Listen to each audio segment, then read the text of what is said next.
Il y a des erreurs que le temps nous apprend, mais il y en a aussi qu'il ne fait que masquer. Et en matière d'intimité masculine après 60 ans, beaucoup d'hommes se languissent en silence, persuadés que tout ce qu'ils ressentent est lié au vieillissement. Mais ce n'est pas tout à fait le cas. Le corps parle, le cœur ressent, et la façon dont vous vous percevez peut être comme un déterminant de votre vitalité, de votre plaisir et de votre énergie. Un patient de 68 ans m'a dit un jour « Docteur, je fais toujours pareil depuis 40 ans, mais quelque chose ne va pas. » Il n'était pas malade, il n'avait pas changé ses médicaments, son régime alimentaire ou ses habitudes. Ce qui minait sa santé était une habitude intime, répétée, si souvent qu'elle en devenait invisible. Le même geste automatique, qui autrefois procurait du plaisir, provoquait désormais l'épuisement. Et cette histoire n'est pas la sienne seule.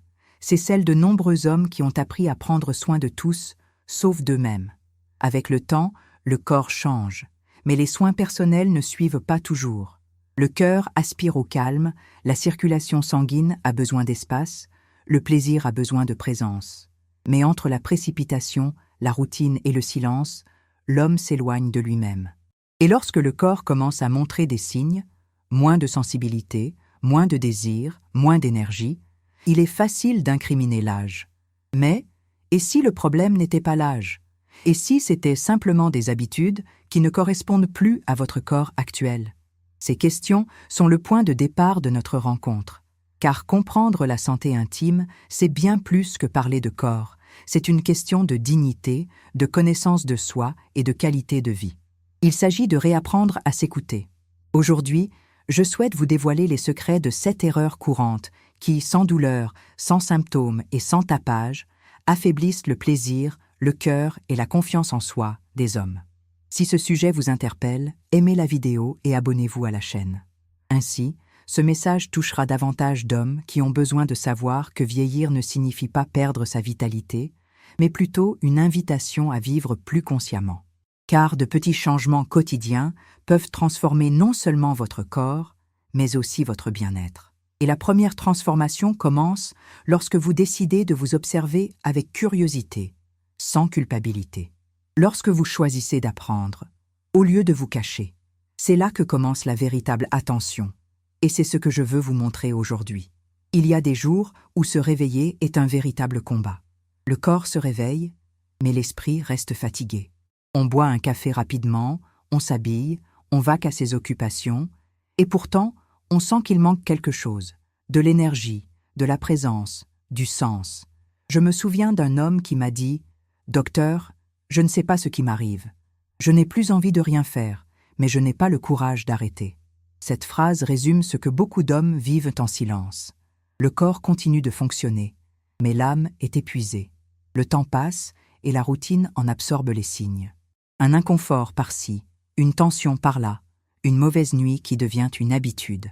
En vérité, personne ne nous apprend à gérer l'usure invisible, celle qui ne se voit pas aux examens, mais qui pèse sur nos épaules, nous serre la poitrine et étouffe notre plaisir. L'esprit qui s'emballe, les pensées répétitives, la culpabilité de ne pas prendre soin de soi, tout cela s'accumule jusqu'à ce que la fatigue fasse partie intégrante de notre identité. Nous commençons à croire que se sentir moins bien est le prix du vieillissement. Et si ce que vous appelez âge était en réalité une déconnexion? Et si votre corps ne vous laissait pas tomber, mais demandait simplement une pause? La recherche de l'équilibre commence quand on comprend que la santé ne se résume pas à l'absence de problèmes, mais à la présence d'attention. C'est le moment où l'on cesse d'exiger d'être fort en permanence et où l'on décide de simplement respirer. L'équilibre ne naît pas de grandes révolutions, mais de petits gestes quotidiens. Le temps que l'on s'accorde, le soin que l'on prend de son propre toucher, le respect de son propre rythme. Aujourd'hui, avant de commencer votre journée, fermez les yeux quelques secondes. Inspirez profondément. Sentez l'air entrer et sortir. Observez votre corps, vos muscles, votre cœur qui bat. C'est un geste simple, mais profondément transformateur. Ce moment de présence est le premier pas vers la récupération de ce que le temps n'a jamais emporté, la capacité de ressentir. Il n'est pas nécessaire de tout changer. Il suffit de commencer par une respiration plus consciente, une pause sans culpabilité, un regard plus bienveillant sur soi-même. car l'équilibre que vous recherchez n'est pas extérieur, il est intérieur. Et il commence dès maintenant. Combien de fois votre corps a-t-il crié et vous avez répondu par le silence? Le mal de dos qui revient sans cesse, la lourdeur dans la poitrine que vous appelez fatigue, le sommeil léger qui ne vous laisse jamais vraiment de répit. Votre corps vous envoie chaque jour de petits signaux réclamant une pause, une écoute, mais la routine vous en empêche. C'est comme si la vie était devenue un chronomètre qui ne s'arrête jamais, et votre corps, un instrument qui doit continuer à jouer même désaccordé. Avez-vous déjà remarqué que l'esprit fonctionne plus vite que le corps? Il planifie, calcule, s'inquiète, tandis que le corps traîne, essayant de suivre. Cette déconnexion crée un bruit interne. On paraît entier à l'extérieur, mais intérieurement, il y a un décalage entre ce qu'on ressent et ce qu'on montre. Et c'est dans cet espace entre la pensée et le ressenti que l'épuisement grandit silencieusement. Peut-être avez-vous aussi appris que prendre soin de soi est égoïste, que renoncer est une faiblesse, que la douleur émotionnelle peut être surmontée par la volonté. Mais le corps ne comprend pas les rationalisations. Il s'exprime par des symptômes. Et lorsque l'esprit porte en lui ce que le cœur n'exprime pas, le corps le traduit. Une douleur qui serre, une insomnie persistante, une respiration superficielle qui avertit, il faut faire attention à quelque chose. Vous êtes-vous déjà demandé ce que votre corps essayait de vous dire? Réfléchissez-y un instant. Fermez les yeux, respirez et observez. Où êtes-vous tendu en ce moment? Dans vos épaules? Dans votre poitrine? Dans votre mâchoire? Ces petites tensions sont des souvenirs émotionnels emprisonnés. Chaque fois que vous ignorez une limite, votre corps en garde la trace. Mais il y a aussi de la beauté là-dedans, car le corps ne se contente pas de tomber malade, il enseigne. Il révèle où la légèreté fait défaut, où le contrôle est excessif, où il faut se réécouter. Et la guérison commence souvent par quelque chose de simple, la respiration. 3 respirations lentes et conscientes. Inspirez comme pour recevoir, expirez comme pour libérer. Faites ce geste maintenant. Non pas pour tout résoudre, mais pour rappeler qu'il y a encore de l'espace entre le chaos et le calme. Cet espace est votre point de retour, là où le corps rencontre l'esprit et où la vie retrouve rythme, présence et sens. Un homme m'a raconté un jour qu'il avait passé sa vie à croire que son corps pouvait tout supporter. Il disait « Si j'arrête, je vais m'effondrer ». Il a travaillé dur, élevé des enfants, affronté des pertes, mais n'a jamais arrêté. Jusqu'au jour où il n'a plus pu sortir du lit. Ce n'était pas la maladie, c'était l'épuisement. Son corps ne réclamait pas de médicaments. Il réclamait du soulagement, du répit, une permission. Et le plus curieux, c'est que ce n'est qu'en s'arrêtant de force qu'il a réalisé à quel point il était absent de sa propre vie. Parfois, le corps parle le langage que l'âme a oublié. La douleur n'est pas un ennemi, c'est un rappel que vous avez franchi une ligne. Votre cœur s'emballe lorsque le silence vous effraie. Votre dos vous fait mal lorsque le poids émotionnel est trop lourd. Votre estomac brûle lorsque vous avalez ce que vous ne devriez pas. Mots, émotions, attentes. Le corps est le miroir le plus honnête qui soit. Il révèle avec précision tout ce que nous essayons de cacher à notre esprit. Avez-vous déjà remarqué comment votre corps change lorsque vos émotions changent? Quand nous avons peur, nous respirons superficiellement. Quand nous ressentons de l'amour, notre poitrine s'ouvre. Quand nous sommes en paix, notre visage s'adoucit.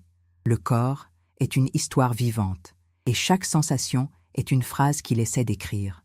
Ignorer ces mots, c'est comme arracher les pages de sa propre biographie.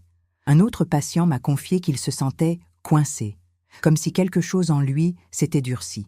Et c'était effectivement le cas. L'absence de pause avait transformé la tension en rigidité. Ce n'est que lorsqu'il a appris à respirer consciemment, inspirant lentement, expirant comme pour se libérer du poids du monde, qu'il a commencé à ressentir quelque chose qu'il n'avait pas ressenti depuis longtemps, la légèreté. Et cette légèreté ne venait pas de l'extérieur. Elle provenait du simple fait de s'autoriser à ressentir. Respirer est véritablement un acte de courage. C'est le moment où vous dites à votre corps « Je suis là et je t'entends ». Car le corps ne recherche pas la perfection, il recherche la présence. Et lorsqu'on apprend à écouter, on découvre quelque chose que peu de gens réalisent. Votre corps ne s'est jamais opposé à vous. Il a toujours essayé de vous sauver, mais il ne savait plus comment demander de l'aide. Il arrive un moment où le corps et l'esprit se lassent de se battre. Le corps aspire au repos, l'esprit au contrôle. Le cœur aspire à ressentir, mais la peur cherche à se protéger. Et la vie, au milieu de tout cela, défile comme un film sans pause. Nombre d'hommes vivent sur cette fine ligne entre résistance et capitulation, persuadés qu'être fort signifie ne pas ressentir, qu'être un homme signifie ne pas faiblir. Mais en vérité, la force qui guérit est la même force qui s'autorise le repos. Un patient m'a dit un jour « Docteur, je ne sais plus ce que c'est que de ressentir du plaisir sans culpabilité. » Et cette phrase m'est restée en tête. Car derrière elle se cache toute une génération à qui on a appris à cacher sa fatigue, à ravaler sa douleur et à aller de l'avant. Mais personne ne vous dit que porter le poids du monde sur vos épaules vous rend malade. Que se donner sans cesse sans s'épanouir, c'est comme essayer d'allumer quelqu'un d'autre avec une flamme déjà éteinte. Le corps tente de nous prévenir, par la douleur, l'insomnie, le cœur qui s'emballe sans raison. Mais l'esprit nous dit « Tiens bon encore un peu ». Et ce « encore un peu » devient une vie sans légèreté. Jusqu'au jour où, sans prévenir, le vide s'installe. Et c'est là que commence un nouveau départ, quand on comprend qu'on n'a plus besoin d'être le même pour avancer. La guérison ne se fait pas dans le bruit, mais dans l'écoute.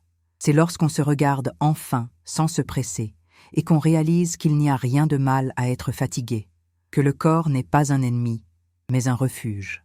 Ce silence n'est pas une absence de réponse, mais le début d'une nouvelle conversation avec soi-même.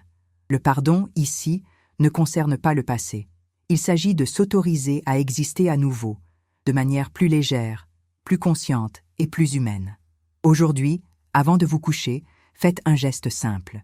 Posez votre main sur votre poitrine, inspirez profondément et dites-vous « J'apprends à prendre soin de moi ». Peu importe ce qui reste, ce qui compte, c'est ce qui commence maintenant. C'est le premier pas vers la reconnexion avec votre corps, votre esprit et la vie qui vibre encore en vous. Vous savez, la vie a une curieuse façon d'enseigner. Parfois, c'est le corps qui parle, parfois c'est le cœur qui crie. Et presque toujours, on apprend qu'en s'arrêtant. Pendant longtemps, j'ai cru que prendre soin de moi était égoïste, que me reposer était une perte de temps. Ce sentiment était un signe de faiblesse. Mais un jour, la fatigue n'a pas demandé la permission. Elle est arrivée, tout simplement.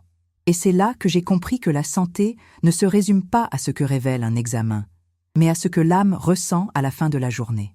Je me souviens de la première fois où je me suis autorisée à respirer. J'ai éteint mon téléphone, je me suis assise par terre dans le salon et j'ai pleuré. J'ai pleuré pour tout ce que je portais en moi en essayant de paraître forte. C'était simple et libérateur. À ce moment-là, j'ai compris que l'attention commence lorsque nous nous écoutons les uns les autres. Parce que quand on apprend à s'écouter, quelque chose change.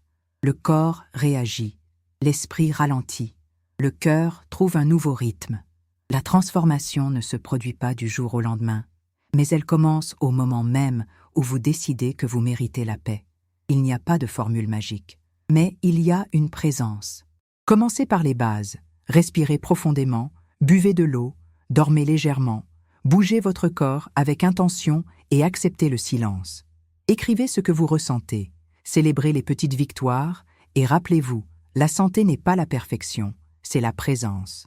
À chaque choix conscient, vous vous rapprochez d'une version plus légère, plus entière, plus vivante de vous-même. Imaginez-vous vous réveiller et sentir qu'enfin, votre corps et votre esprit sont du même côté. Que vous n'avez plus besoin de vous battre contre vous-même, mais simplement de marcher avec gentillesse.